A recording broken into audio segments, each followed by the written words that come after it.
Hi, in this video, I want to show you how investment income, in particular interest income, is taxed inside Canadian controlled private corporation. A lot of people think it is 50%, which is why they don't invest inside their corporation, but that's a costly mistake. So let me show you. Let's say you have an active business income of $500,000. And let's say you're in Manitoba, then your corporate tax rate is 9%. Which means you will pay $45,000 in taxes. And then your after-tax profit is now $455,000.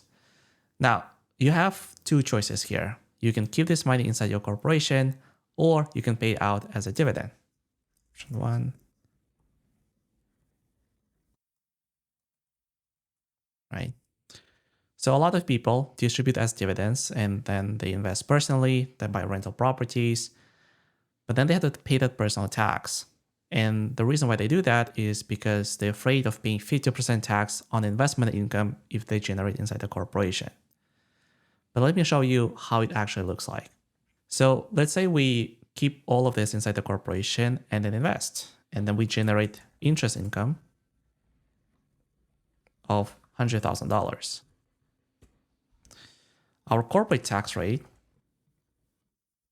is 50.6666%.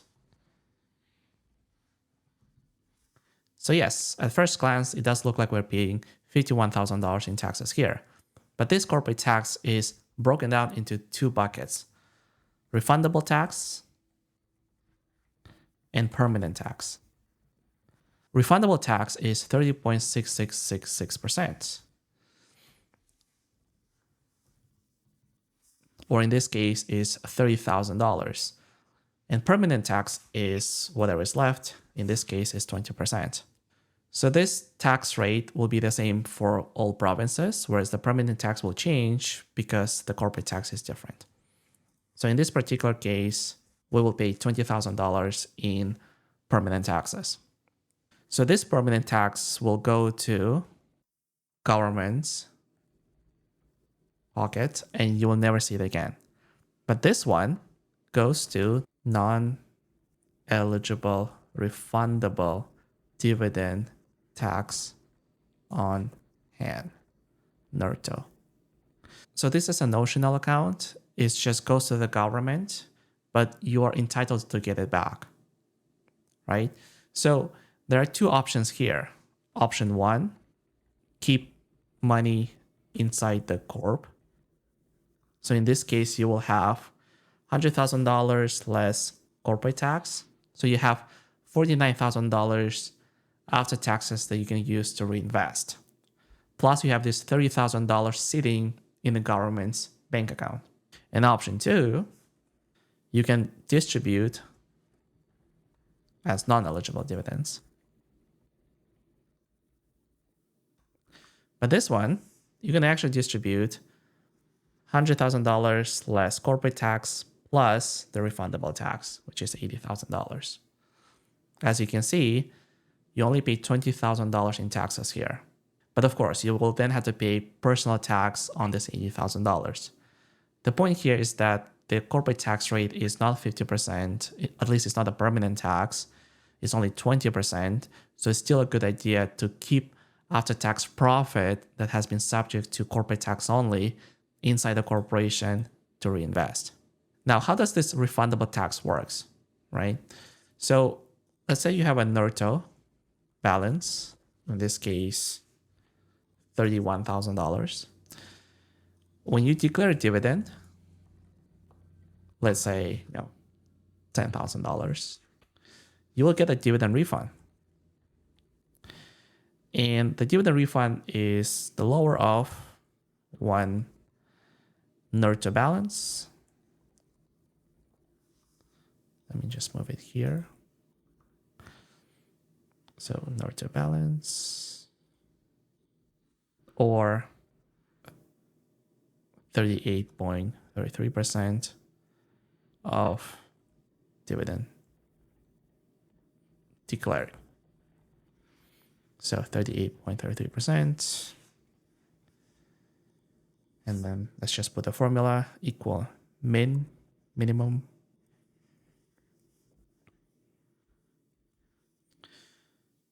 Right. So in this case, if we issue $10,000 in non-eligible dividends, the company will receive a dividend refund of $3,833. If we change this to $50,000, we will receive $19,000 in dividend refund. So if we want to max this out, we can do this calculation. We take this number, divide it by 38.33%. So in this case, it's about $80,000. So if I change this to $80,000, we will get the full NERTO balance back. And if we pay more, let's say $90,000, we won't get any more dividend refund because we're limited to the NERTO balance. So in other words, if we declare $80,000 dividend, and you may ask, how can we pay this, right?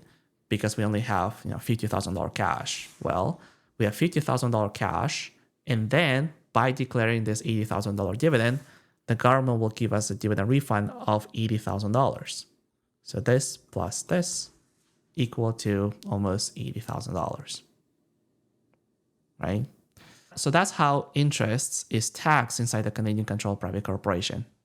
And if you don't believe me, let's open a tax software. So I have a tax software here. Let's open an empty tax return. So this is a tax return. So let's select Manitoba. It's a Canadian controlled private corporation. Let's change this to 2024.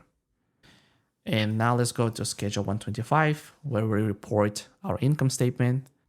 Let's go here. And then under investment revenue or interest from Canadian bonds and debentures, we can put $100,000. And now if we go to the main schedule, Schedule 200, and scroll all the way down, you'll notice here that our balance owing is $9,000. And that's because the tax rate on the active business income in Manitoba is only 9%. But that is not correct, right? Because this is not active business. So to correct that, we go to Schedule 7. And then we go to Part 3A. And then under other property income, we'll put $100,000, essentially telling the software that this is investment income. And now if we go back to Schedule 200, you'll notice that our balance owing is now $51,000, which is what we have here. Now, how can we prove this? Well, let's say if we go to Schedule 3, where we report dividends received and dividends paid, and we go to Part 3, where we report taxable dividends paid in the tax year that qualify for a dividend refund, and over here on line 450, total taxable dividends paid in the tax year to other than connected corporations, we'll put $80,000. And then if we go back to Schedule 200, we go up a little bit. So this is our total tax payable, but because we paid a dividend, we're going to get a dividend refund of $31,000. And now we're only left with $20,000 of permanent taxes. So that's the only tax that we will have to pay. And the thing is, if you earn interest income in 1 year, you can pay dividend in the same year. And therefore, you will not be paying 50%. You will just pay a net 20%. So that's it. Hopefully you found this interesting. If you have any questions, please comment below. See you in the next video.